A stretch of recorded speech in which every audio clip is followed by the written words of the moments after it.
چانده غونډۍ او ماته چې جومات دپاره نه غونډۍ جومات په نوم یې غونډۍ دا خو انتهایي غټ زندیق دی چې جومات په نوم باندې چانده غونډۍ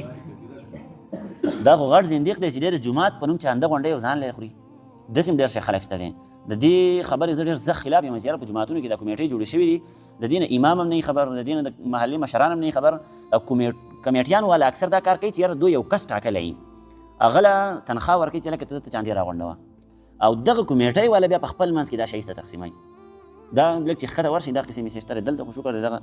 مسلې نشته دی خو لکه دا چې دلته اوس را پیدا شوي جوماتونو په نوم باندې چاندې غونډۍ مطلق حرام کار دی پردی یوې انې تپوس به ترې کېږي د قیامت په ورځ باندې څنګه جومات په نوم باندې د روپۍ راغونډې کړل